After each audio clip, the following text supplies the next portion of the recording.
So thank you guys all for joining today. It means a lot to have all these people attending, and we're really excited to share all this valuable information with you. We spent a lot of time putting it together, and let's just jump into it. So today's webinar is 5 tips to boost your nonprofit's digital fundraising using Facebook and Instagram ads, with Ernie Civic and Blake Arata from Community Boost Consulting, and myself, Eric.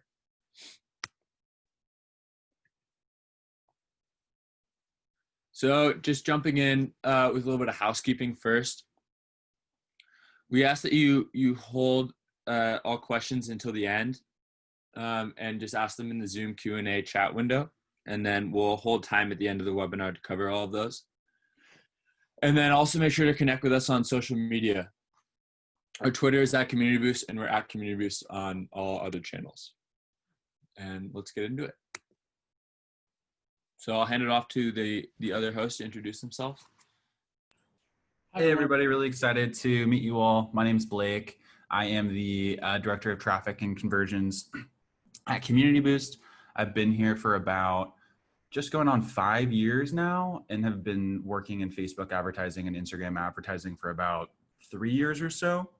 So back when we didn't really know much about the platform and kind of pioneered it here. And since then we've managed, upwards of millions of dollars for our nonprofit partners and generated millions upon millions in direct impact and donation revenue for our nonprofits, which has been fantastic. And I'm looking forward to sharing a lot of our insights and tips for you all. We've definitely made our fair share of mistakes and learned a lot about both Facebook and Instagram as we've gone through and pioneered it for Community Boost, and hoping to save you all a lot of time and wasted energy so that you can go straight to just being effective right out of the gate, and hope that you find a lot of this feedback valuable. And my name is Ernie Civic. I'm the Facebook Area Practice Manager here at Community Boost. I've led a ton of successful Facebook campaigns and have managed well over $1 million in ad spend. Super excited to be sharing some useful tips and strategies to best equip your organizations for success. Between myself and Blake, there have been a ton of learning curves, and I can't wait to share our best-in-class methods with you all. Super excited to be doing this webinar. Awesome. And I know Blake and Ernie are being humble, but from a personal perspective, they're two of the best Facebook marketers I've personally seen, and I've seen them raise millions of dollars for nonprofits. So we'll definitely listen to what they have to say. So a little bit of background on us as Community Boost. This is our small but mighty team. And just some numbers for 2019 impact. In 2019 alone, we served 186 nonprofits directly, and we generated $7.5 million of online donation revenue for impact. Over our 7 years in existence, we've served over 300 plus nonprofits. And those range from massive nonprofits to small local ones. Down below, you can see some of the logos of some of our partners, a bunch of humane societies, International Community Foundation, Statue of Liberty Ellis Island, the Trevor Project, and local foundations like the San Diego Foundation.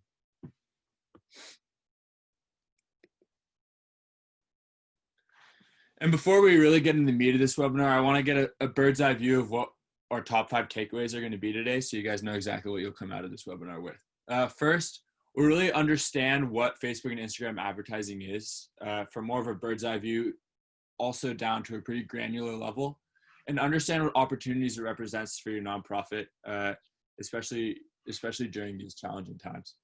We'll learn examples of winning Facebook and Instagram strategies to help your fundraising. And then thirdly, which I think is really interesting, is how one client achieved a 98x return on ad spend using Facebook and Instagram ads to raise money for foster youth. This is a really cool case study. And fourthly, we'll learn how to apply our 5 tips to boost your nonprofit's digital fundraising to reach your fundraising goals as effectively and purposely as possible. Again, Facebook and Instagram are extremely powerful tools, and we'll be going into pretty granular specifics on how to make the most of them. And then lastly, if you stay to the end, we're offering complimentary one-on-one Facebook strategy sessions. This is one of the best ways for us to dive in and meet your specific needs. Obviously, we can give a bunch of tips about how to use Facebook ads specifically, but what it really comes down to is tailoring our strategies for specific nonprofits. And And then we're also offering a free traffic campaign build, which, talking to our Facebook team, is one of the easiest ways to get results from Facebook as quickly and efficiently as possible.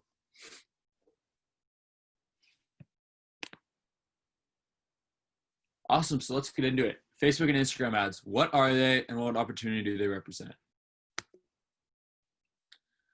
So I just want to take a moment and just take a deep breath and realize that at this moment on, May 12th, 2020, Facebook and Instagram as platforms, they touch more people every day than any major religion, movement, or book ever.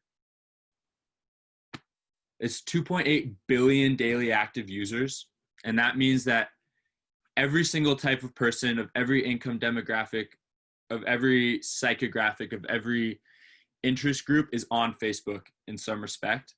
And so that also means your nonprofit supporters are on Facebook. So your nonprofit needs to be on Facebook and Instagram, the Facebook app ecosystem, in some respect.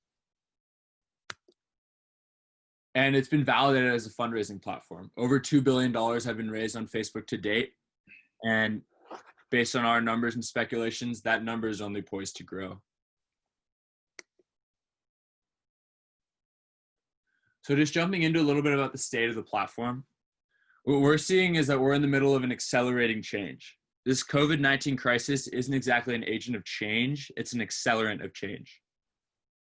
So what that means is that there are already pre-existing trends, and a lot of them COVID has just thrown gas on the fire and skyrocketed. So one of those is people spending more time online. You can see the average time spent online daily went from 6.1 hours to 7.3 hours only in the first month of quarantine. Facebook's daily active users are up 14% year over year in Q1. And that's a disproportionate jump. And that's because of, people spending more time online during lockdown and quarantine. You can see average weekly time spent in gaming and non-gaming apps worldwide is up 20% year over year in Q1. That's the bottom right graph. And then in the top middle graph, you can just see how Facebook's daily active users is accelerating. And that last up hike in Q1 of 2020, a lot of that we think is due to people spending more time online. And what that means is that Facebook is poised to grow through the crisis. More people are spending time online. Traditional advertising outlets are going out of business, like radio and TV ads, and more people are spending money on Facebook and Instagram ads. But at this very moment, what it also means is that ad costs are lower than ever. The reason for that is that more people are spending time online, which means the demand for advertising has increased. At the same time, the supply of ads has decreased.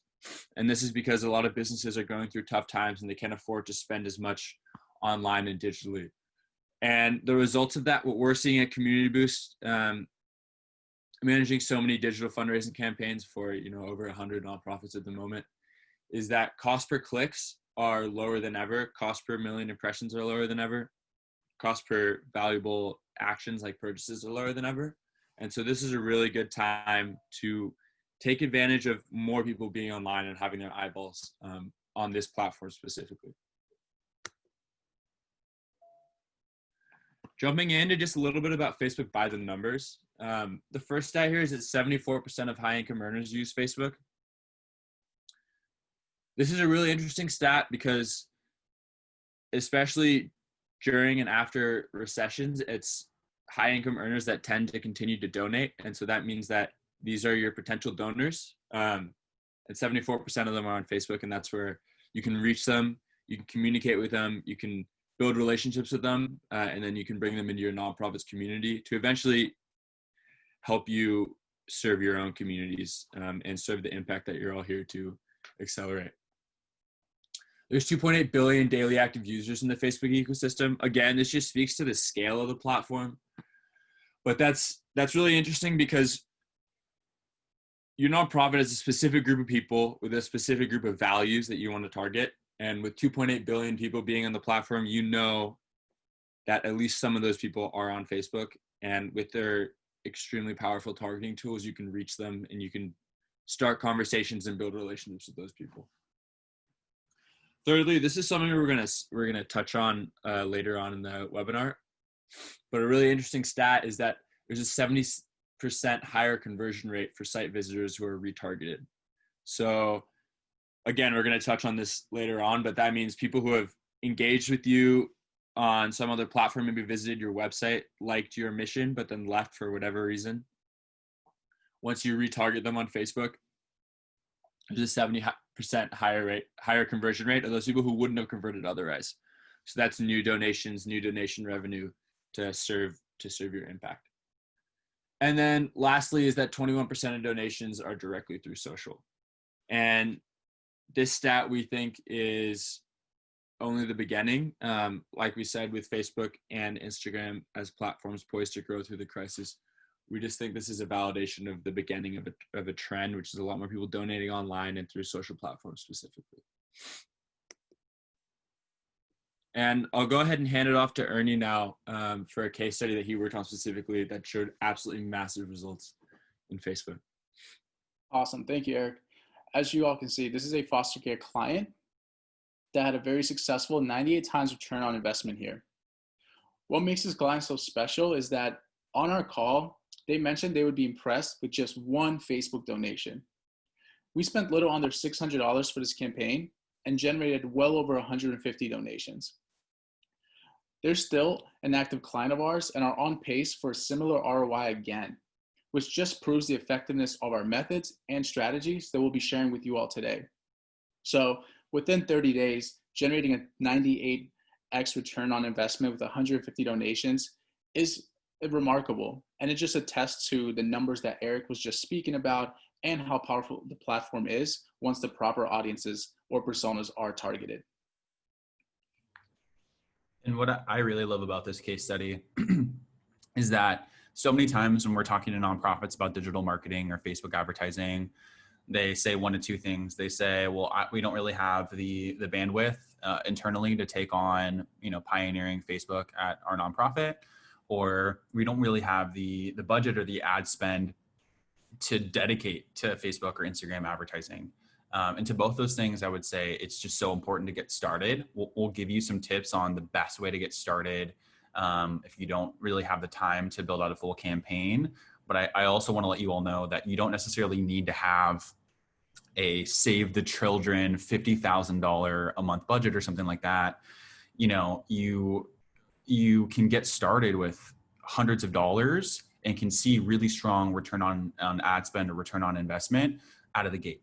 So we just urge you to test and get started today if you can.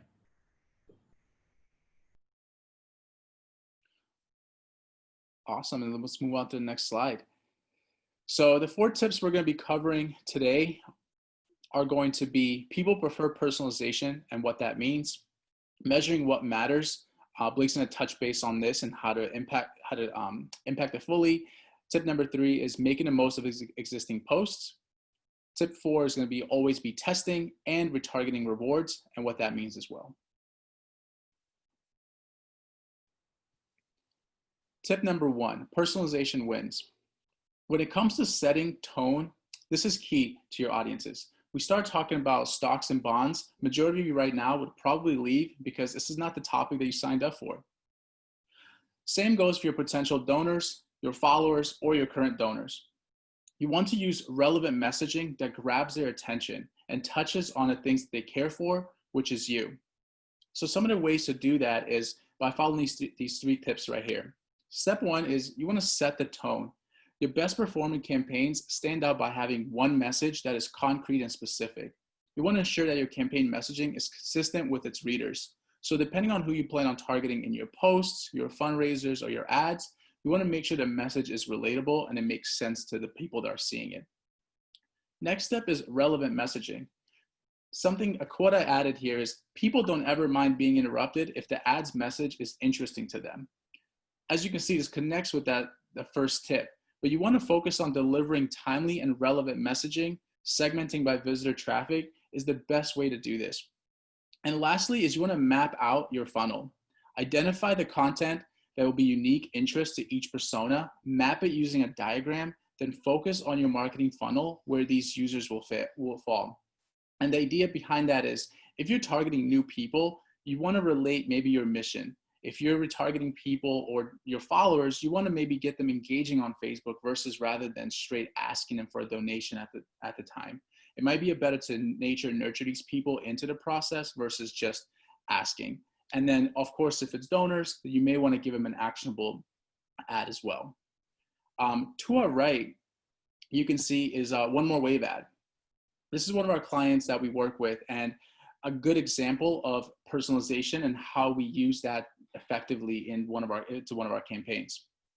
In this audience, we used a checkout initiate audience, which is a bunch of people that went to donate, but they dropped off somewhere before the donation was completed.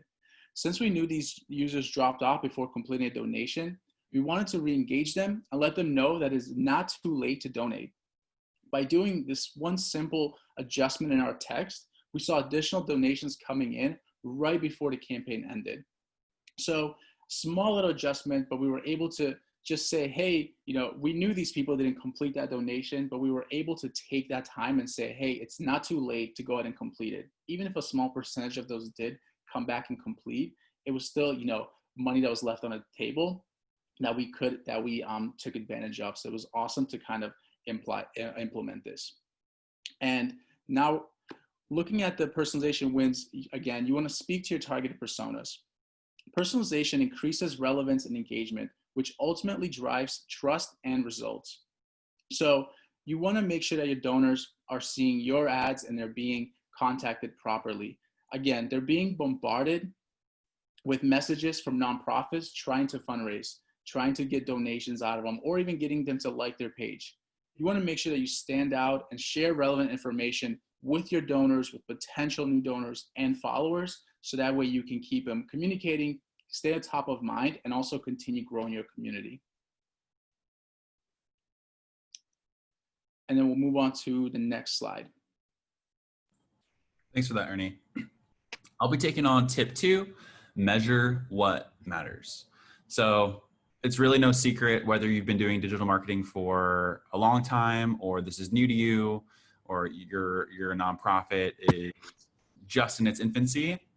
I don't think it's a secret that it can take multiple touch points in a donor's journey with you to finally end up supporting your organization. Most new donors aren't willing in when they first see an ad or first visit your website to just whip out their wallet and their debit card and make a donation to you.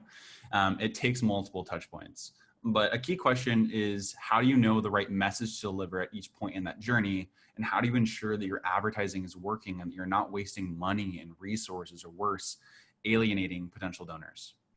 And better measurement is the answer here. It's really the key to understanding and making the most of all those interconnected touch points.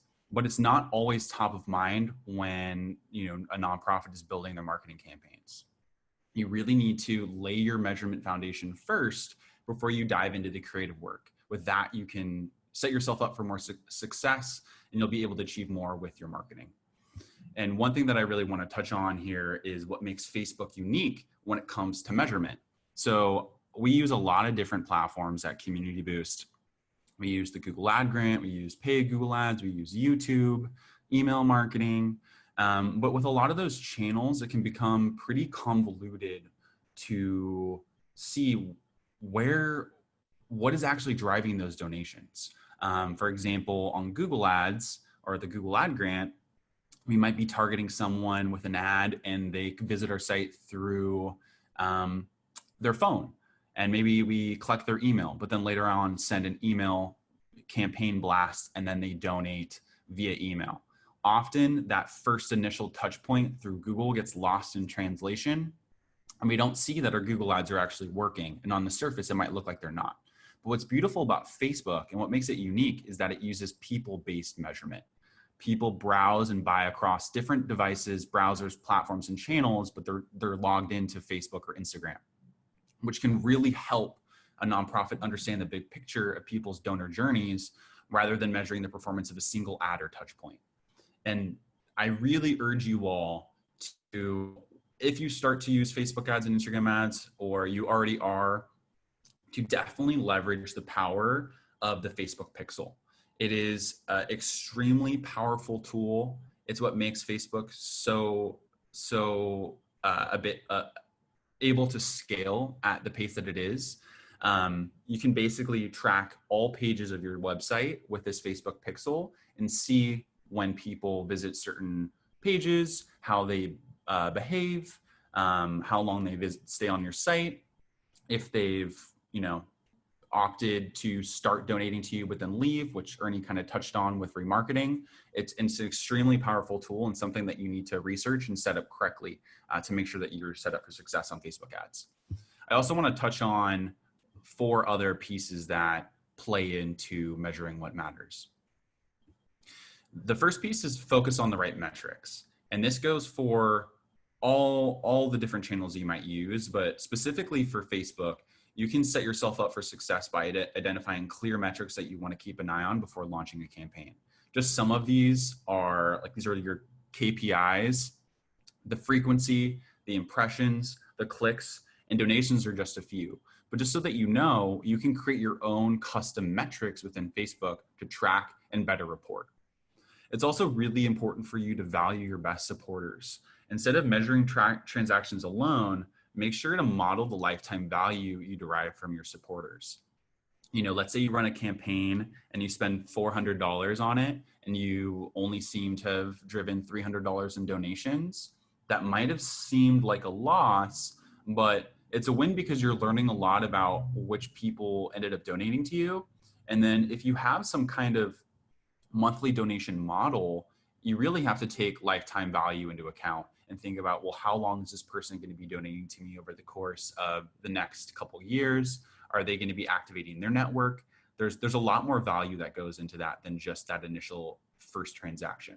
The other thing that's really valuable is when you set up conversion value tracking, you can tell Facebook which people are actually donating to you at a higher level. For example, if there's a segment of people that have a higher conversion value than maybe like a one-time lower value conversion, you can give Facebook those lists of people and tell them to analyze them and find more people that match your best supporters. And that's really valuable and something that you should be taking advantage of. It's also important for you to attribute value across the journey. You need to be making both macro and micro conversions. Ultimately, your goal might be a donation, but there's a lot of things that happen along the way in that journey that are also valuable and give you insights as to how these potential donors are supporting or behaving on your website. For example, you can track email opt-ins. You can track people visiting certain key pages of your site. You can track people clicking on certain buttons of your site. Those are all really, really valuable insights as to how these people are behaving and how to better move them through that funnel to end up donating to you. And then lastly, you need to be proving prove marketing impact. We'll get into this in my tip 4 about A/B testing, but it's really important that you use controlled experimentation to understand what's happening in your campaigns and what's actually causing those results. For example, are you upping the budget? Are you testing a new type of creative? Are you targeting a new user? Those are things that you need to be tracking. Otherwise, you're kind of flying in the dark when it comes to optimizing and making your campaigns better. Collectively, these points can improve campaign effectiveness, help you get the credit you deserve for your programs, and most importantly, ensure a better return on investment for all of your marketing. And I'll pass it on to Ernie for tip 3. Awesome. Thank you, Blake. So when it comes to running ads on Facebook, a lot of A/B testing is involved, as we mentioned a few times today. We do this because it's very important, but we do it to identify which text, image, or headline resonates the most with the audiences that we're trying to reach. Unfortunately, this takes time and it can cost a bit more. So one solution we found to bypass the testing phase and save time is by utilizing the post-to-ad method. I've identified here 3 reasons why you should do it, and then also their benefits. So the one thing you want to use post-to-ad method for is the social proof. You can take an already established post with social proof to the market. This forces the algorithm to deliver your ad at a much lower cost per click and gives you the opportunity to increase awareness and drive more results. So without starting scratch with an ad and going through that testing phase with Facebook, you essentially can take your highly engaged post and turn it into an ad, which will help you reach a lot more people right away. It also helps you lower your cost per clicks immediately. The Facebook algorithm decides what the cost per click will be by grading your engagement score. Facebook has gone on and mentioned this many times, is they want their users engaging and to have a positive experience on Facebook. This is measured by the number of likes, shares, clicks, and comments on your ads or posts. So if your post is not getting a lot of clicks or shares, or if it's not reaching that targeted audience, it's because Facebook is not deeming it as important, or it's just not valuable information to share with more people. So it's kind of limiting your reach. So because Facebook wants that positive experience while on platform, they want to make sure their users are not getting bombarded with ads. So something to keep in mind, the reason why you want to do this is because it increases that engagement and gives you a lower cost per click. But if your engagement is lower, then your cost per click is going to be higher. And then Facebook is deeming the ad not relevant. So you just want to make sure that if you are going to use the post to ad method, is make sure you use a highly engaged post and turn it into an ad versus, a post that you may think is really good and run it as an ad, which then it just would not work. And then the last thing is going to be that A/B testing. As we mentioned it's really important, but what's really cool with post to ad method is there's no A/B testing involved. As mentioned earlier, you save time and money by not having to test various ads. By utilizing already established posts, since the algorithm has already favored this item, this is now going to give you the ability to focus on targeting and making small adjustments to your campaign, and you won't have to worry about the creative. It gives you that ability to focus on what matters, focusing on that reach, and making sure that the audiences that you're looking to reach, if it's current or new potential donors, you want to make sure you're reaching them within your area, so that way you're not focusing on the ads and the creative and trying to change different headlines and images. And we'll go over to the next slide so you can see one of our case studies. So this is Diane Fossey. We use the post ad method, and as you can see, it worked extremely well. We generated over 5,000 reactions and comments, and we also brought in over 400 ad shares, $10,000 in donations, and we spent about $1,500 to do this. This worked because we showed social proof, which again deems something important or relevant. And by showcasing these numbers to newer audiences, we automatically grab their attention, because in today's world, we all operate off of social proof. If I share a video with some of you with millions of views, chances are you're gonna watch it, versus if I gave you a video with 5 views.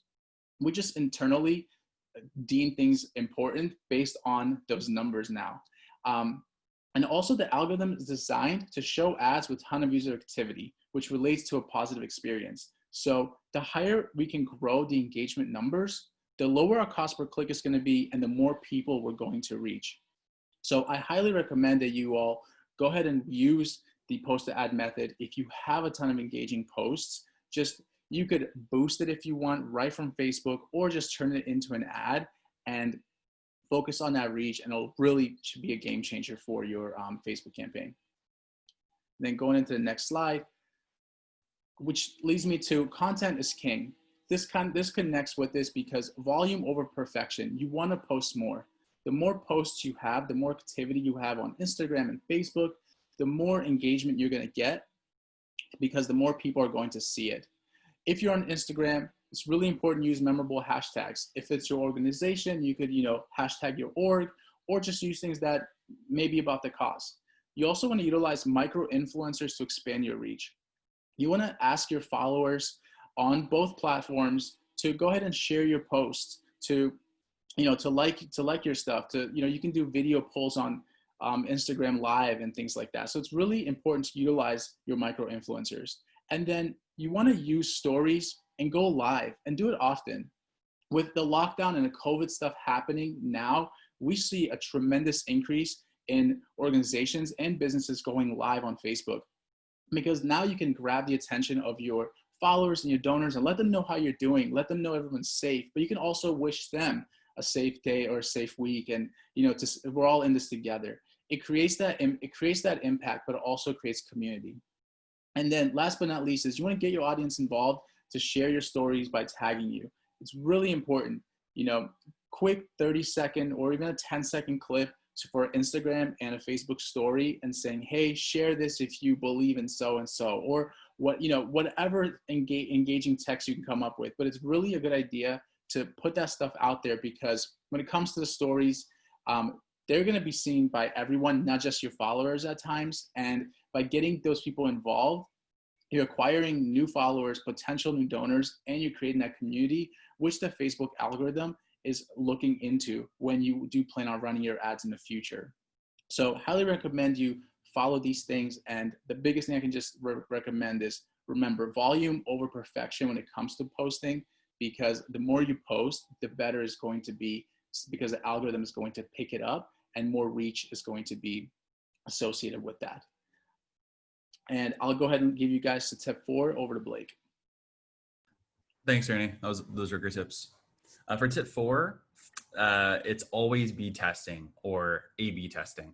And this is really, really important. It kind of plays into my tip number 2. Kind of my theme is you need to be measuring, you need to be testing. Otherwise, you're kind of flying in the dark here. And the main thing I want to leave you all with is that Facebook's algorithm is always changing, and we can never fully predict what ads will resonate with our donors the most. So A/B testing is essential.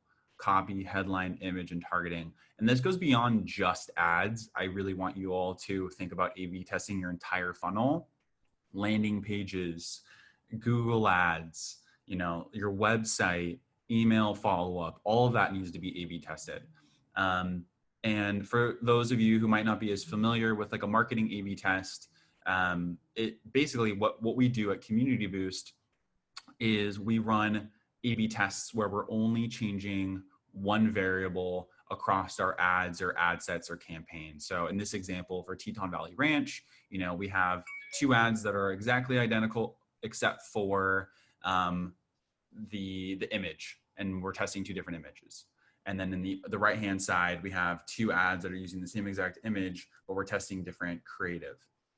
And we do these iterations over the course of the entire month. So sometimes we find clear winners in the very first week of running new ads. Sometimes it takes the entire month for us to see without a reason of a doubt or statistically significant changes that say that, hey, this new ad is the winner. And the beautiful thing is that in these platforms, there are built-in tools that you can use to run experiments. And I'll talk about that in just a bit.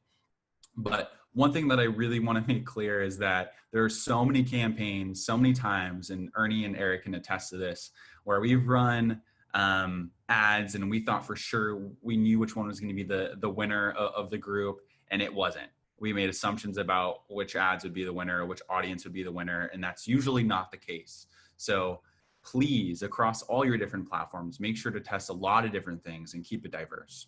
And I'll get into some of the different tips here on how to A/B test the right way on the next slide. Oh, before I even get into that, one other thing, if you could go back, Eric.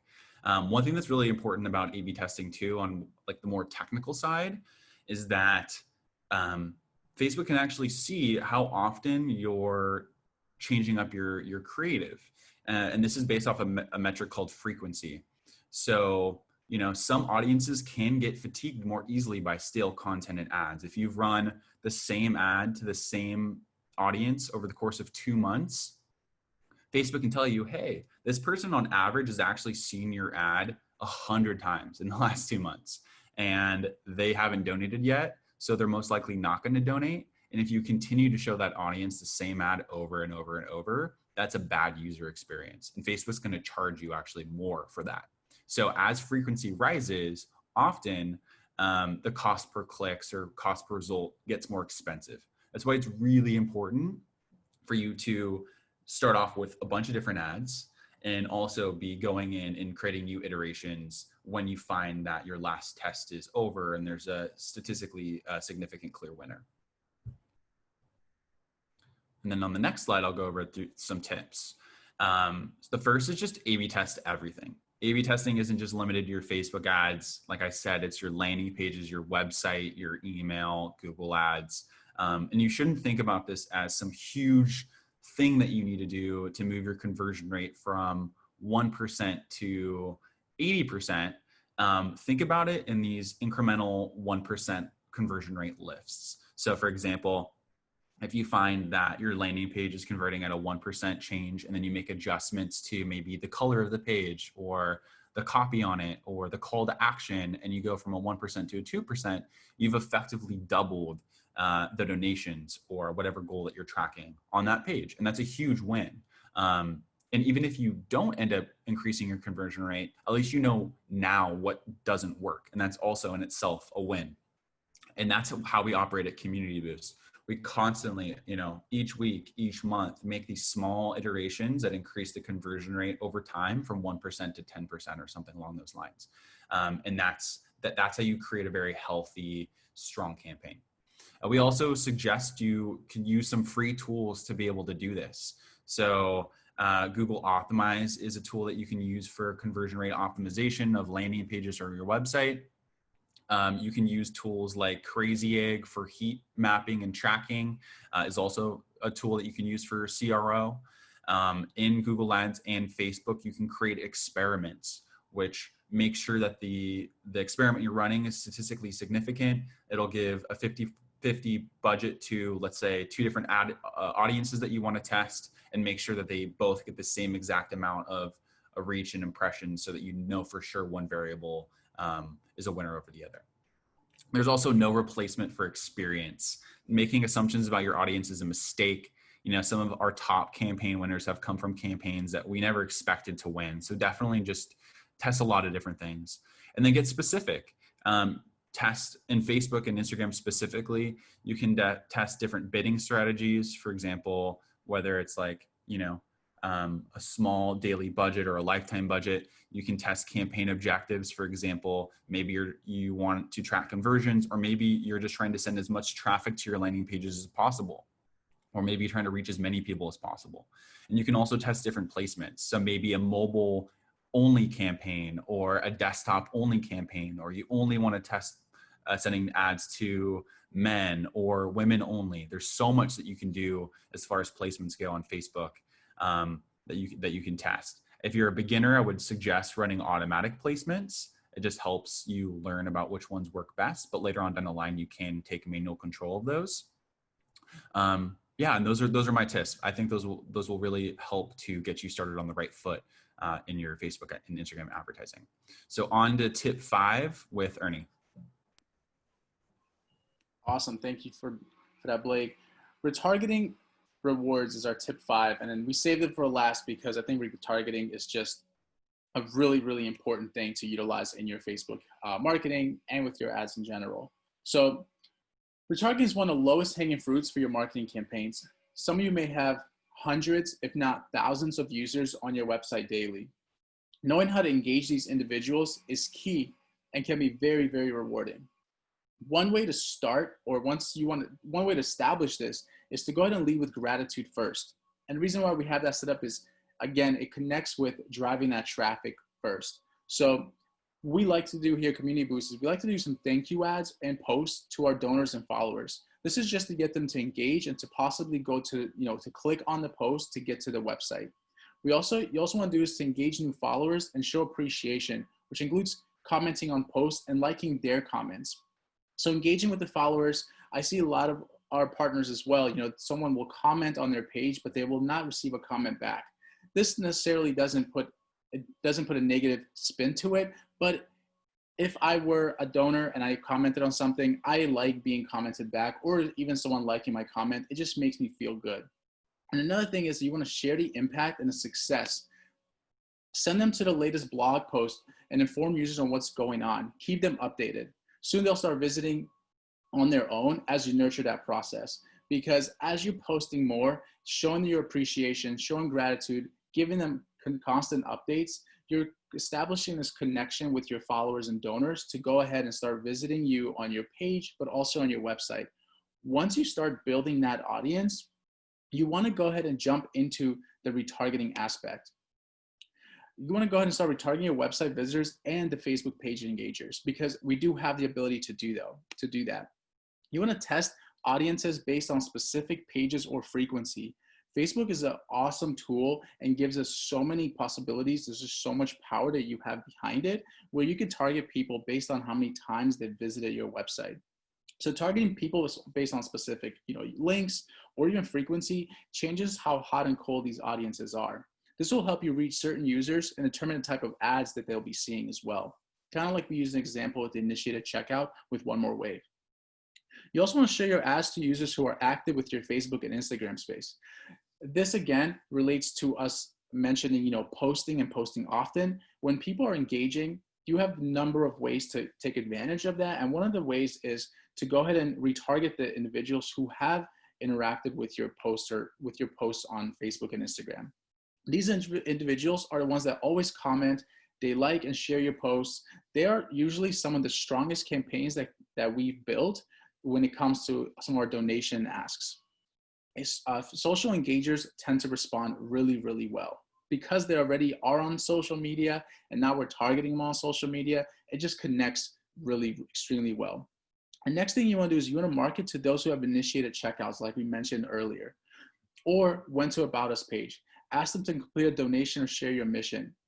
What this does, it creates a personalization and increases your chances of generating donations. So what I mean by that is if you see a number of people visiting the About Us page in your nonprofit, it'll be good to retarget those individuals and show them a video of your mission and your impact and what you guys are trying to do.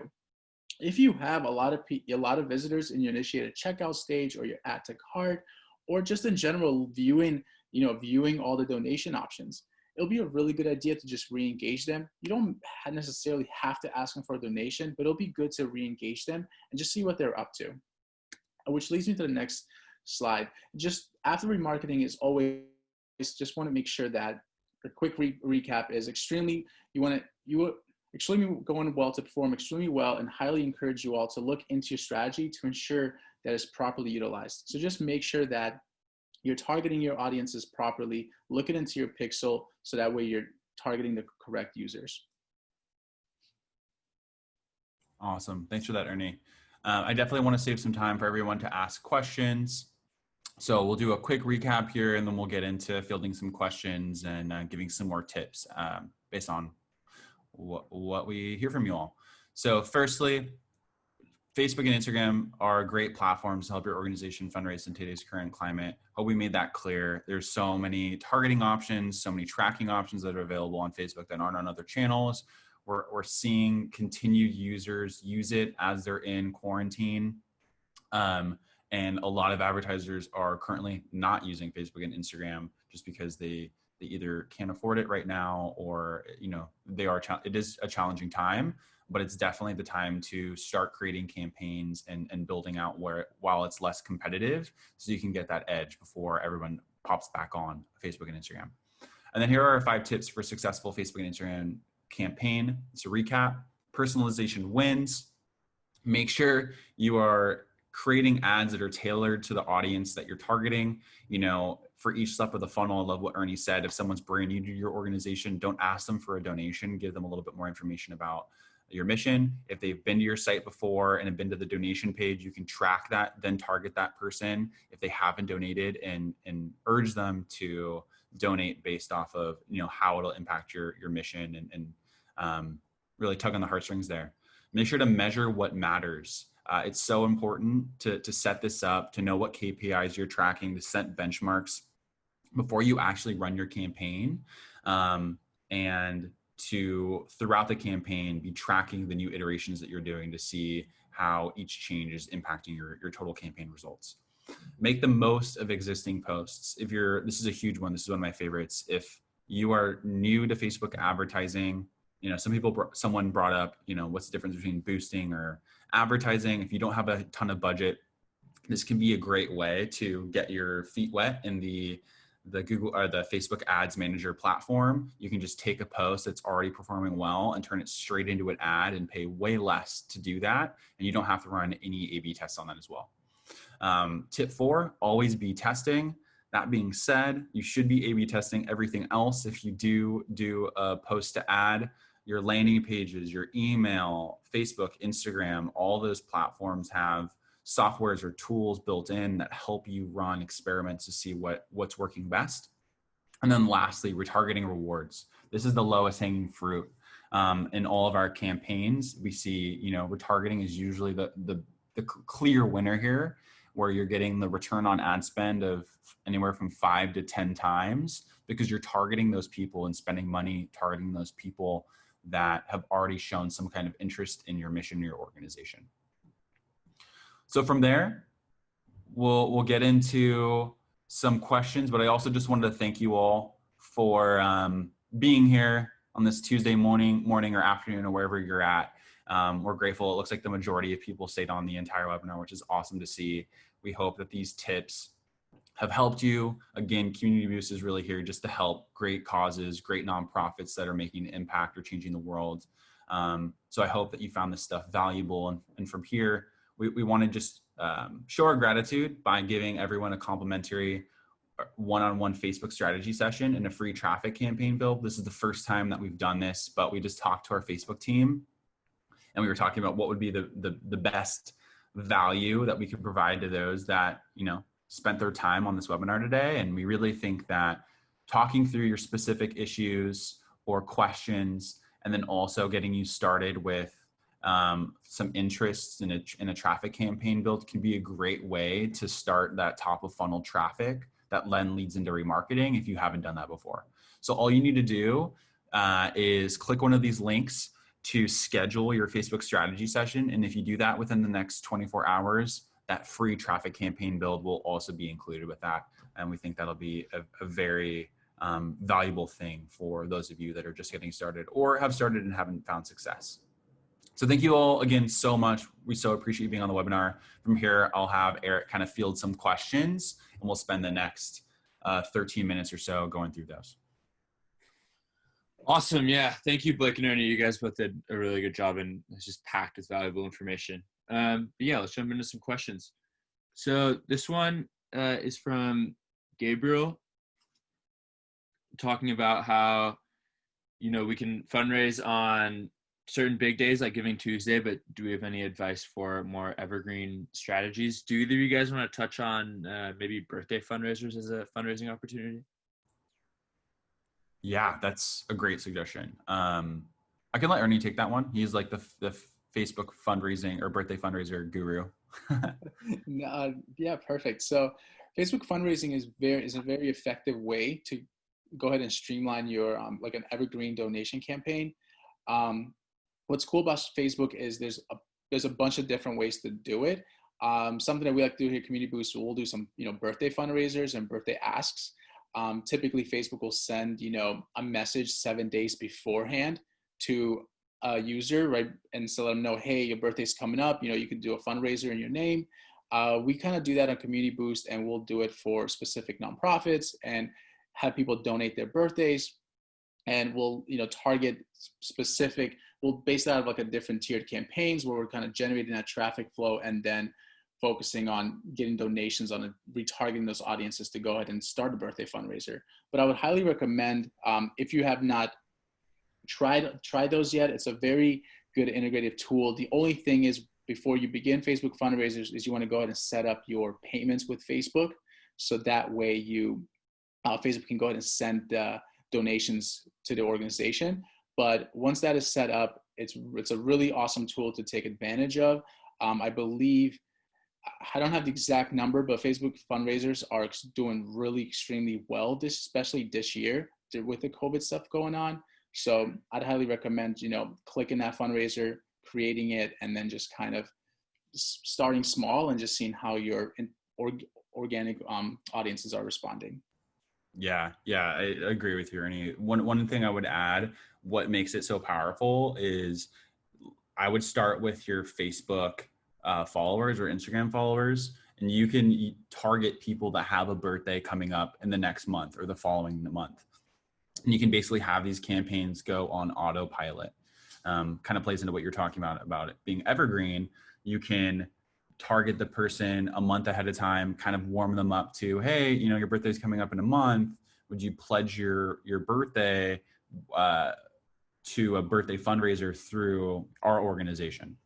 And then maybe the week before their birthday, re-follow up with an ad and ask them to do that. And we find great success with people pledging their birthdays. Just something else to note, just so that you're all aware, there isn't strong tracking in Facebook fundraising right now. So you can see the total amounts coming in from Facebook fundraisers, but if you're running an ad to that Facebook fundraiser, you can't see how many of those people are actually registering, just so that you know. But you can send someone directly to the Facebook fundraisers from your ad. And what's cool about it is it'll auto populate with them to start the fundraiser. They don't necessarily need to do anything. It's a pretty seamless funnel and strategy there. Yeah, that's great. It's also a fantastic way to take advantage of people's peer networks on Facebook to reach people that you don't pay to get in front of, but your supporters are getting in front of for you, which is really cool. Okay, we have another question from Joel Miller. We're a college-age serving org. Our Facebook page is for everybody, students, parents, alumni. Setting the tone is difficult. Should we establish separate Facebook pages for parents, alumni to tailor the content for each? Yeah, that's a really good question. I would say, yeah, if you do have different people visiting those pages, I would recommend tailoring the different pages. So for example, we work with a partner, they're called Lines for Life, and they have crisis call centers for teens and adults who might be going through a hard time and just need to talk to somebody. And they have specific Facebook pages and even ads manager accounts for the different entities. So they'll have like a youth line, an adult line, a military line. And that's something they've found a lot of success with. If like kind of the messaging on one of your Facebook pages is too general, I would absolutely recommend doing that. But you should have. Mm-hmm. Yeah, sorry. Just to add to that, Joel, as well, is something you could look into is, as Blake was mentioning earlier, is always, be testing, A/B testing a variety of, text and ads to see what might be resonating, with certain demographics, and then you'll see a trend to what seems to work better and which audience tend to, respond better. So then that way you can it'll kind of help guide the way your ads and your pages are going to look for different demographics as well. But Facebook does offer a cool tool. It's called the Audience Insights. You could look into, and this kind of gives you a breakdown of what your followers are doing and what they tend to like, and just in general, how they respond to certain posts and messaging as well. Awesome. There's a good question here, Eric, as someone had wrote in an anonymous attendee. It says, what are some of your tips for selecting and optimizing audiences? Are there any best practices when it comes to narrowing in on promising audiences based on interest, demographics, etc.? That's a really great question. And it's kind of, there's two pieces to this. The first is, I would recommend, and this wasn't always the case, if you had asked me this last year, I would probably have a different answer, but the Facebook algorithm has changed a bit, and it's trying to move more towards automation and letting the algorithm kind of handle who you should be targeting. So I would recommend for new campaigns to start off with automated placements. That means you're targeting the Facebook Marketplace, the Facebook newsfeed, Instagram, every placement that those ads can show up on, and all demos as far as like age range and male and female. But based off of how the results kind of after that first launch, after the first month, you can go and you can actually click on any campaign ad set and you can click the breakdown section, and it'll let you know where your conversions are coming from based off the placements and demographics. For example, you can see geographic location, you can see which interest is performing best. You can see where people are actually, if it's for donations, maybe they're donating from mobile more than they are on desktop. You can see all that information. And if one is skewing way more than another, you can then start to exclude, the ones that aren't performing well. And that's kind of how we start to narrow in on the most promising demos there. Yeah, definitely. And then along with that, we're able to contextualize the messaging even more the more we dial in a certain demographic, which is really cool. Mm-hmm. All right. A question from Jane. If you have only boosted posts and have never created an ad, where can you go for direction on the how to? Really want to experiment with this. Quickly, our blog has a lot of really valuable how-to information, and then also just the Facebook support articles give you a lot of quick details and specific details on how exactly to go in and create audiences in the ads manager. But do you guys want to add anything on this? I think Ernie's tip on turning a post into an ad can be a really great start for you if you're already familiar with boosting. I did see someone else ask, like, what's the difference between the two somewhere in one of these questions. And yeah, that there's a lot of differences. They are making boosts better now, where you have a little bit more control over the audiences that you're targeting. It didn't used to be the case.